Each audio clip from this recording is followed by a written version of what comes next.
Bom, gente, muito obrigada por estar aqui hoje, né? Eu queria agradecer a comissão organizadora, né? Os colegas da BCM, acho que esse é um evento super importante, né? E tô aqui com tantos amigos queridos que eu tô vendo aí na tela, então é uma delícia, um reencontro virtual aqui.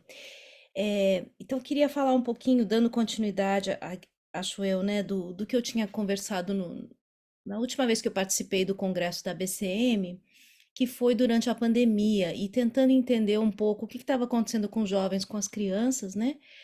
E continuando esse trabalho agora, falar de dois trabalhos diferentes, mas que são bastante ligados, que têm a ver com a questão de bem-estar, né? E um deles em colaboração com a Graziela Borges, que está aqui, e o outro realizado aqui em Los Angeles. Então, deixa eu compartilhar a tela e falar para vocês um pouco desse trabalho. Deixa eu ver aqui. Pronto, aí foi. Então, né, conforme a Angelita anunciou, né, o título do trabalho, Desenvolvimento Positivo, Expectativas para o Futuro e Locus de Controle Interno em Jovens Músicos, né?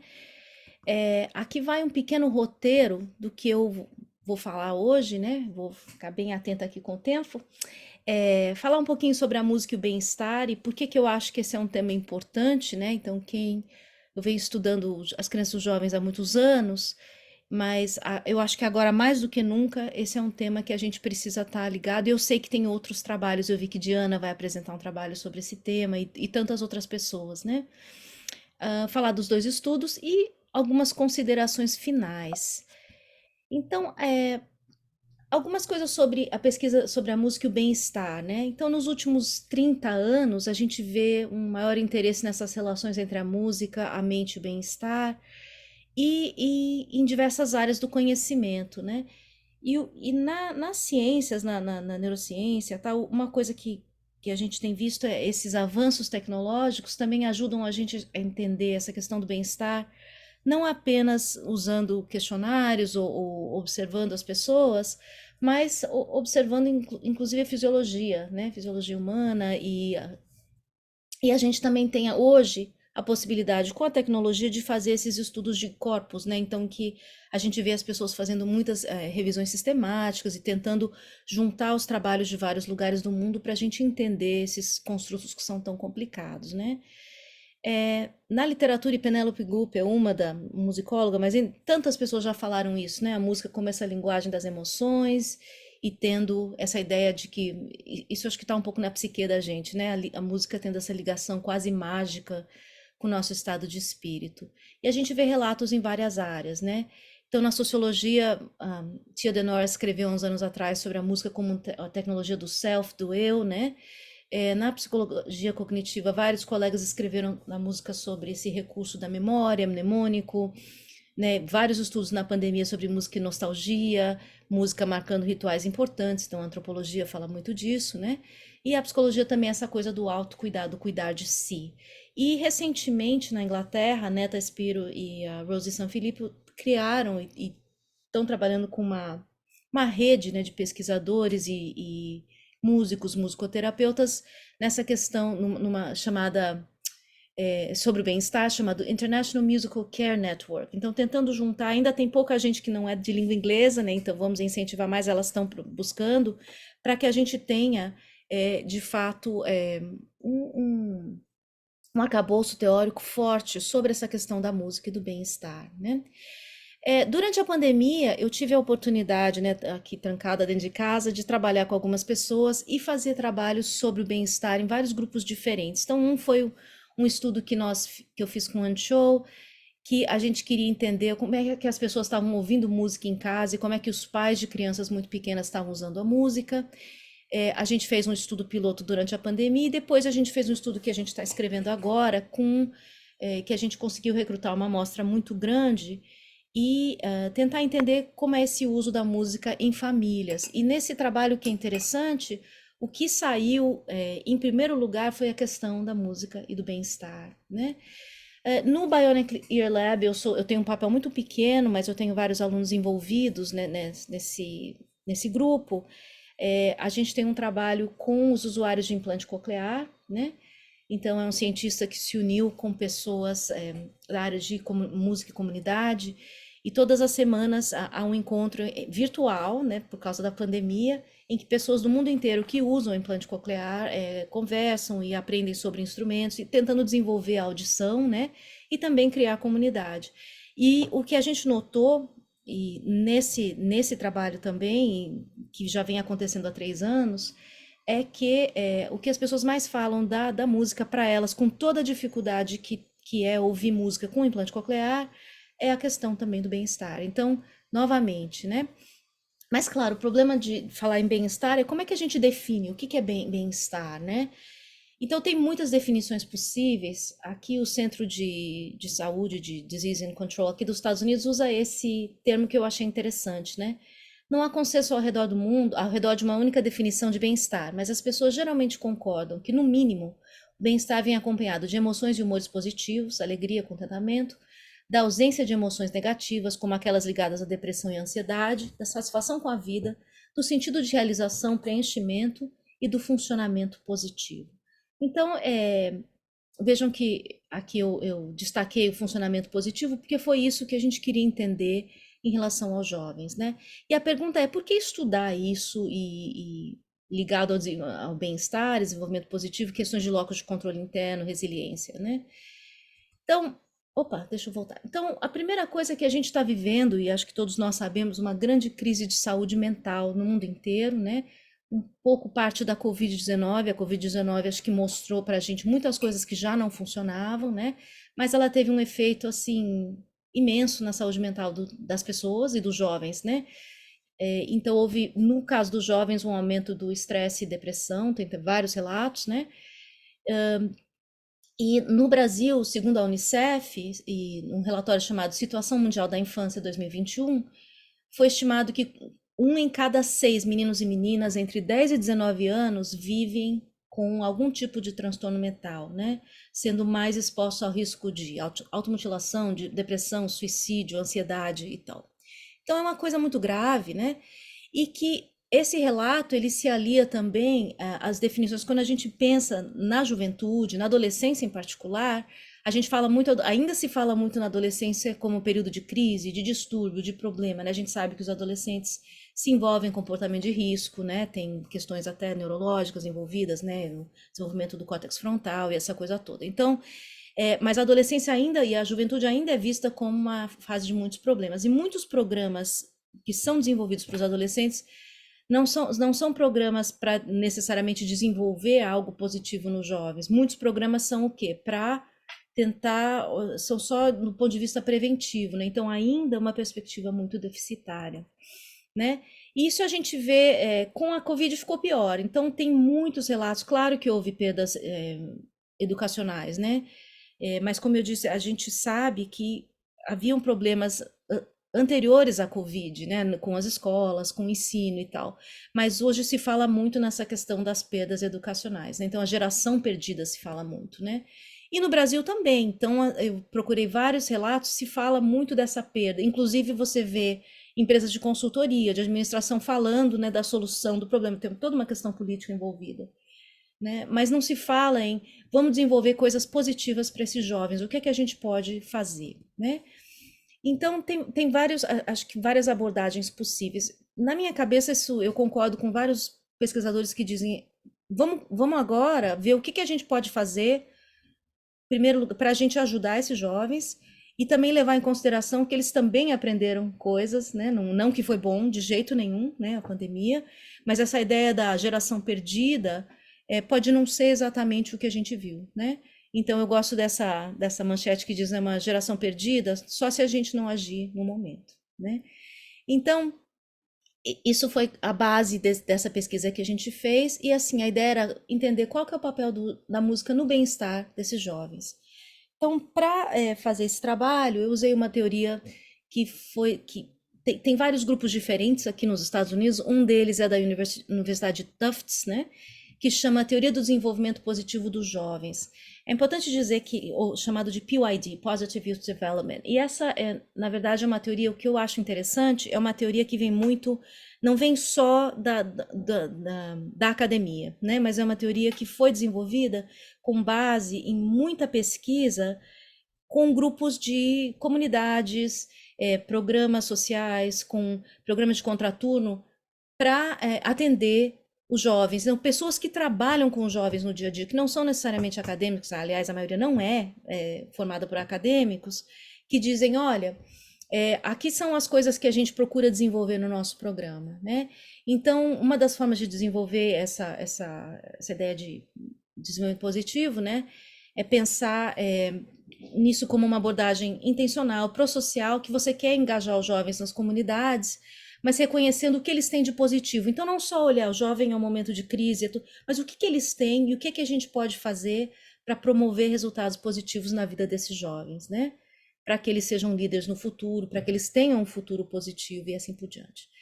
Então, Positive Youth Development, ou essa teoria, ela é usada em várias formas, né? Uma é para você desenvolver programas, então vários programas de música, inclusive de música, usam essa filosofia, essa abordagem, é também uma filosofia, e é também um processo pensando como um processo desenvolvimentista, e é nessa veia que eu me insiro, né?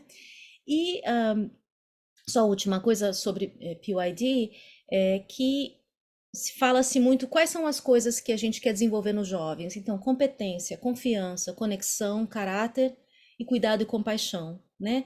E que, segundo o Lerner, que vem estudando isso há anos, ele diz, olha, quando a gente desenvolve essas 5 coisas, os programas que desenvolvem isso, seja na escola, na comunidade, na igreja, onde for, eles levam a um 6º elemento, que é contribuição. Então, o jovem consegue contribuir para a sua comunidade de alguma maneira, né?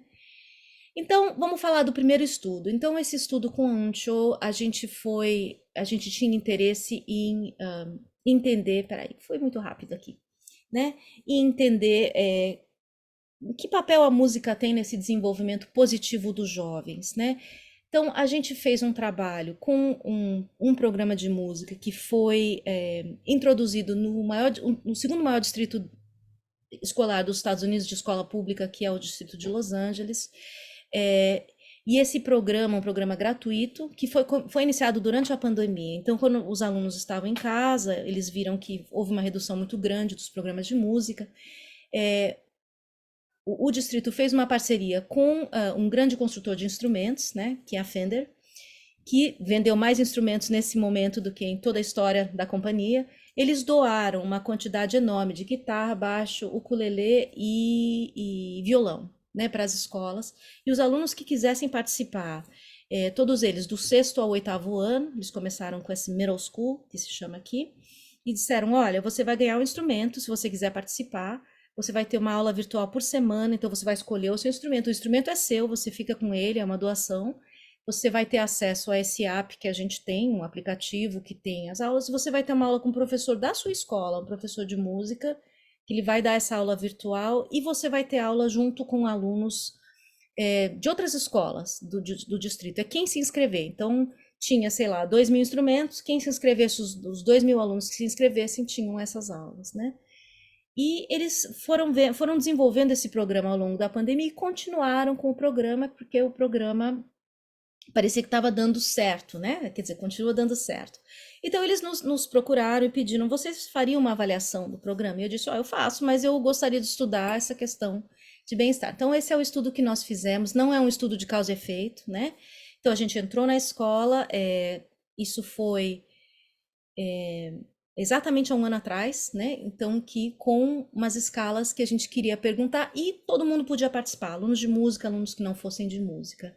A gente recrutou mais ou menos 200 alunos, mas adolescente nem todos completaram todas as escalas, então a gente só considerou os dados dos alunos que completaram todas as escalas que eu já vou comentar, né? Então, eles todos tinham entre 11 e 14 anos, a maioria latinos, latino-americanos, o que é característico da população de Los Angeles, né? E representando 52 das 77 escolas públicas desse nível escolar, de 6º ao 8º ano, de Los Angeles e região, né? Então, as escalas que a gente usou a escala de PYD, né, que é uma escala de versão reduzida, porque com os adolescentes não iam passar muito tempo, isso tudo foi feito online, né? E essa escala de PYD, por exemplo, tem questões assim, né? Você tem que dizer o quanto você concorda ou discorda dessa afirmação, dessa afirmativa, né? Então, eu vou bem na escola. Então, esse é um exemplo de competência. Tudo somado, eu gosto de como eu sou. E deu um problema aí na tradução. Eu me sinto alguém importante em minha comunidade local. Então, um exemplo de conexão. Então, essa foi uma. A outra escala, uma escala também desse grupo de Tufts, que chama Hopeful Future Expectations, ou expectativas esperançosas do futuro. E essa escala tem só 4 perguntas, né? Então a gente dizia assim: pense em como você vê o seu futuro. Qual a possibilidade de você estar em segurança, estar com saúde, né? E eles tinham que dizer entre 1 e 5, 1 muito baixo e 5 muito alto. A terceira era uma escala muito curtinha de conexão escolar, né? Então, perguntando para eles, então, até que ponto isso corresponde à sua realidade ou para você, né? Então, eu me dedico à escola, eu gosto de estar na escola, né? E o último elemento que a gente fez foi a gente perguntou questões demográficas, né? Onde você estuda, que série você tá, você participa de música, você toca um instrumento, que outras atividades extracurriculares, se é que você participa de alguma, você pratica música em casa, você gosta de música, quais suas preferências musicais, né? Lembrando que eram 52 das 77, crianças de 52 das 77 escolas do distrito, né? Isso significa desde as áreas mais ricas e abastadas da cidade, como das áreas mais pobres, né? Então a gente tinha uma variedade muito grande. E a gente, claro, olhou o indicador social e como é que a gente fez isso? A gente não tinha permissão de perguntar quanto ganha o seu pai, isso a gente não podia perguntar, né? Mas a gente tinha informação em relação às escolas, onde as escolas estão localizadas. Então a gente usou esse índice de desenvolvimento humano americano, né? Que mede 3 coisas, que é a expectativa de vida, educação e renda. E o que a gente viu, daqui dá para ver bem a distribuição, a gente tinha desde gente com um score muito baixo, com um score muito alto, ou seja, né, gente mais abastada, muito distribuído, e a média era mais ou menos 5, então mais ou menos aqui, né? E a gente, no estado da Califórnia, a média é 5,85, então estaria aqui. E do condado, dessa região um pouquinho mais baixo, que é a região urbana. Tá? Então, só para ter uma ideia de onde vêm esses alunos.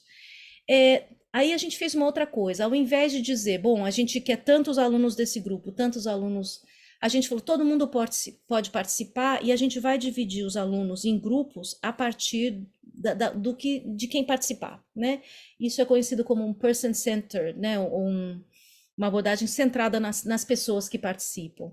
Então a gente acabou em 4 grupos. Um é esse VMSE, que é Virtual Middle School Music Education, que eu acho que é um nome muito estranho, mas era o nome do programa da Fender. Então, alunos que só estavam nesse programa, o outro, que era todo virtual, alunos que estavam nesse programa e também participavam de música na escola, alguns tinham música na escola, outros não, então orquestra, banda, coral, alunos que não participavam de nenhum programa musical e alunos que participavam de música dentro e fora da escola, mas não participavam desse programa de música popular da Fender. Né? Então, eu falei já um pouquinho do programa, as aulas no contraturno, os instrumentos, né, guitarra, violão, ukulele, baixo elétrico, e todas essas aulas virtuais com um professor da escola que foi treinado. Então, quer dizer, eles não trouxeram gente de fora, eram professores que conheciam os alunos, mas que foram treinados nessa abordagem, né?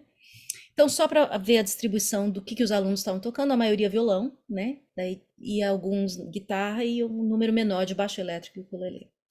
Bom, algumas coisas que a gente descobriu sobre essa juventude. Novamente, não é um estudo de causa e efeito, né? Então, é uma vez só, é como se fosse uma fotografia desses alunos. Então, em primeiro lugar, que eles ouvem muita música, né? Então, mesmo tendo aulas até as 3 da tarde, né? Estando na escola, é aquilo que a gente já sabe, Alex Lamont e todos os outros já falaram como a música é importante para os adolescentes, e aqui não era diferente, né? Outra coisa em relação às preferências musicais, isso é uma coisa que tem sido demonstrado em muitas pesquisas, que hoje o acesso é tão grande, né, para quem tem acesso, obviamente, mas a gente tem gravações, tem o YouTube, tem muitas formas de se ouvir música, Então a gente vê menos aquela coisa, os jovens todos ouvem música pop. Não, ouvem pop, alguns ouvem outros repertórios. Vocês veem que aqui a gente vê uma distribuição de coisas muito diferentes, né? Desde Black Sabbath até Olivia Rodrigo, Queen. Então a gente tem música que é provavelmente do tempo que os pais desses jovens ouviram, né? Ouviam. E também bandas locais. Então uma grande, né? O Beethoven está ali no meio também, né? Então uma mistura de repertórios. Mas uma coisa que é importante dizer, uma limitação desse estudo nosso, é que a gente acabou atraindo alunos que gostam de música, os cartazes, né, a gente recrutou nas escolas, então a gente teve muito poucos participantes que não tinham nenhum interesse em música, não estavam fazendo nenhuma aula de música, não diziam não gostar de música. Então, né, é um estudo sobre alunos de música, né? Algumas coisas que a gente descobriu. Bom, em relação ao desenvolvimento positivo, PYD, né?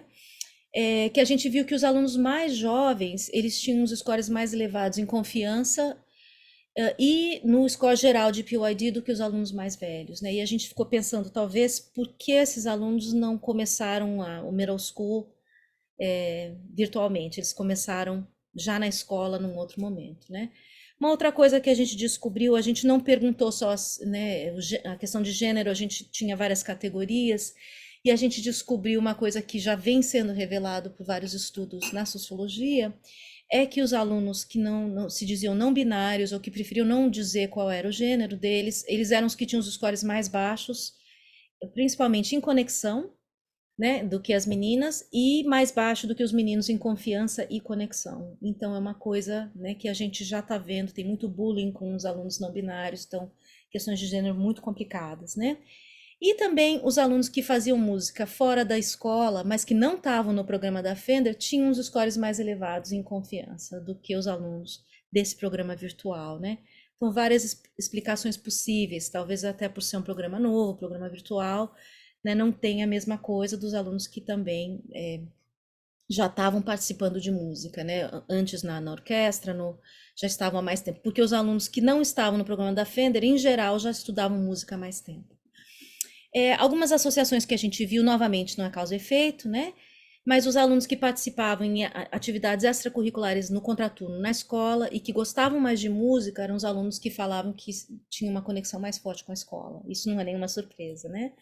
Os adolescentes também que começaram a estudar música antes dos 8 anos de idade, a maioria não, obviamente não na Fender, eram aqueles que diziam que eles tinham mais esperanças em relação ao futuro. E os alunos do projeto da Fender, a gente viu que eram os alunos que vinham dos bairros mais pobres, né, que tinham o HDI mais baixo, eles tinham menos atividades em contraturno, então eles vinham das escolas que tinham menos recursos, né, e que esse programa, assim, serviu, teve esse papel importante, né. Então, assim, esse foi o primeiro estudo. Então, algumas ideias tentando entender essa questão, né? Mas o que foi interessante nesse estudo é ver que, pelo menos, esses alunos de música pareciam estar numa boa. Não tinha, a gente não viu grandes discrepâncias, mas, claro, a gente não tinha um número, não dá para comparar com alunos que não estudam música. Então, e não é um estudo de causa e efeito, né?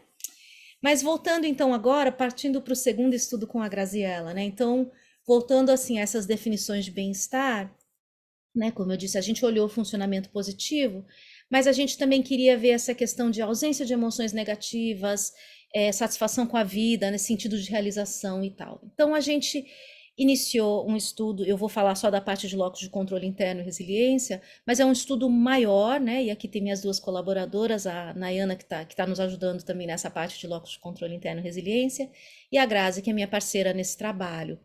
E esse é um projeto que se chama Musicando as Margens. A gente, durante a pandemia, a gente entrevistou mais de 30 jovens músicos brasileiros de São Paulo e do Rio, e a gente queria entender um pouco a trajetória deles, que vieram de muitos programas de contraturno, programas sociais, em escolas, fora de escolas, e que chegaram às universidades públicas. Então, tentar entender a trajetória desses jovens, né, o que marcou a trajetória deles, ou quais foram os fatores, as, as, as experiências nesses programas, como é que essas experiências se traduziram as experiências na universidade, o que a gente na universidade precisa fazer para acolher esses alunos e assim por diante, né?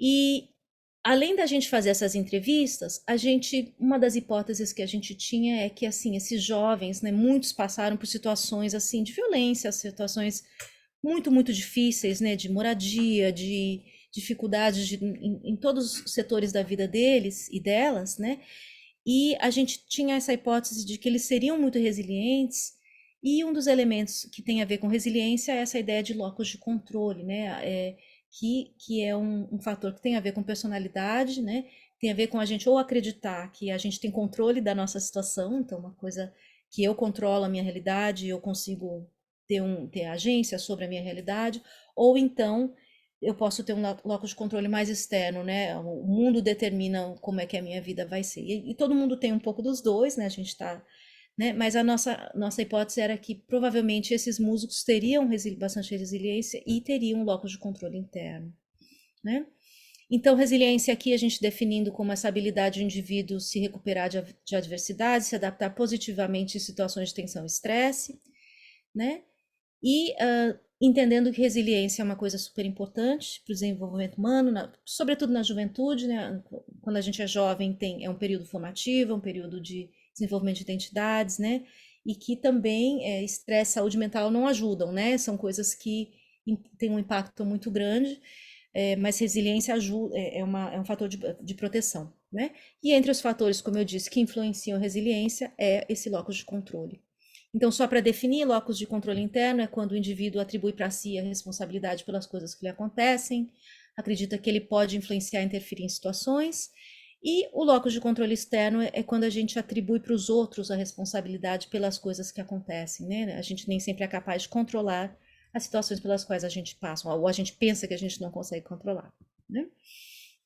Então, a gente achou que a educação musical, nossa hipótese também era que talvez aprender música poderia ter algum efeito nessa ideia de locus de controle interno, que estudar música é difícil, né? Tem uma questão de prática, de repetição, a gente lida com emoções o tempo todo, né? E tem uma existem alguns estudos sugerindo que existem diferenças entre, por exemplo, alunos de música, alunos de artes visuais, nessa questão de locus de controle interno, né? Então, alunos de artes visuais tinham um locus de controle externo maior do que alunos de música nesse estudo polonês, né? E eles encontraram também uma correlação positiva entre a tendência a esse locus de controle interno e a capacidade de controlar o estresse em estudantes de música. Então, usando tudo isso, a gente convidou os entrevistados do Musicando às Margens e a gente também convidou adultos da mesma idade, né, das mesmas comunidades, e também adolescentes de 13 a 18 anos, metade, um grupo que participava num projeto social e a outra metade que não. 4 grupos, né? E a gente deu a eles 2 escalas. Então, uma escala de resiliência, que tem 25 itens, né, e que a pessoa tem que responder, por exemplo, os sucessos do passado me dão confiança para enfrentar novos desafios e dificuldades. Então, eles têm que dizer, isso é exatamente como eu ou não é como eu. Ou eu acredito que as coisas acontecem por alguma razão, né? E indicar entre 0 a 5, né? Entre 1 a 5, qual seria onde é que eu me situo? E a outra, essa escala de locus de controle, né? Também validada para o Brasil. Então, tinha questões, por exemplo, de locus de controle interno, né? Tornar-se bem-sucedido é uma questão de trabalho duro, a sorte tem pouco ou nada a ver com isso. Ou então, locus de controle interno. Eu conto principalmente com a sorte para manter meus problemas sob controle, né? E nessa escala, como o locus de controle é um contínuo, né? Então a ideia é que você pode estar. Então, quanto mais elevado o seu score, o seu resultado, a tendência é que você tenha mais locus de controle externo, e quanto mais baixo o locus de controle interno, né? Então, aqui os resultados, né? Quando a gente fez a nossa análise, a gente viu que não tinha um efeito de interação entre o grupo, não tinha diferença entre os grupos. A única diferença que a gente encontrou é que os adultos, de maneira geral, eles tinham os scores mais elevados do que os jovens, né? Mas não tinha o fato de você ser músico, não tinha diferença. Agora, quando a gente olhou para o locus de controle, o que a gente viu é que não tinha diferença de idade, mas que os adultos músicos, eles tinham mais locus de controle interno do que os adultos não músicos, né? Então, isso estava de acordo com a nossa hipótese, né? A gente também viu uma correlação negativa, né, significativa também muito baixo entre as duas coisas, entre resiliência e o locus de controle, né? Então, isso significa o quê? Que conforme aumenta o score de resiliência, o score de locus de controle diminui. Então, é bem consistente com a teoria, né? Então, considerações finais para a gente conversar, né? Eu acho que os resultados desses dois estudos, eles sugerem que tem alguma coisa ali, né, no aprendizado musical, né, que o aprender música, estar num programa de música pode ajudar a desenvolver esse ou promover o bem-estar de alguns jovens, né? E eu digo alguns porque, como qualquer atividade, né? Alguns jovens gostam de esporte, alguns jovens, né?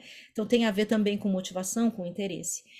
Mas é claro que quais seriam esses mecanismos, né? Então, um deles é o desenvolvimento dessas conexões positivas com a escola, né, se o programa é na escola, e desenvolver essas expectativas mais otimistas em relação ao futuro, que é uma coisa muito importante, mas, novamente, a gente não é causa e efeito. E dois, né, possivelmente o fortalecimento do locus de controle interno, como a gente viu em outros estudos, né? E possivelmente resiliência, quer dizer, a nossa amostra não era uma amostra muito grande, são só 116 pessoas nesse estudo, né? Mas que isso tudo tem a ver com essa grande guarda-chuva que é esse tema do bem-estar, né? E, claro, a gente precisa de mais estudos. Isso é uma área que a gente está, né? Eu pelo menos estou me aventurando nesses últimos anos, né? Mas que existem, que estudos futuros eles são muito importantes para a gente compreender melhor como, né, esse aprendizado musical, que tipo de aprendizado musical, né? De que jeito, com que tipo de professor, que tipo de repertório, instrumento e assim por diante, pode auxiliar esse desenvolvimento positivo dos jovens, sobretudo nesses tempos que a gente está vivendo, que tem tantas fissuras, tem tanta divisão social, política, tanta violência, tanta coisa acontecendo, né? Então, essa tem sido a minha preocupação em tentar compreender como é que esse aprendizado musical, a gente estar envolvido em música de alguma maneira, seja na escola, seja fora dela, a gente pode proporcionar um bem-estar para os nossos jovens, né? Queria agradecer aqui, então, a minha equipe, a Grazi, minha parceira de pesquisa de muitos anos, né? No Musicando as Margens, a Elo Bortz e o Bruno Lima ajudaram com as fotos, a gente teve vários pesquisadores que ajudaram com esses projetos, então os nomes deles, e também as agências que me deram suporte para realizar essas pesquisas. Vou parar de compartilhar aqui. Muito obrigada.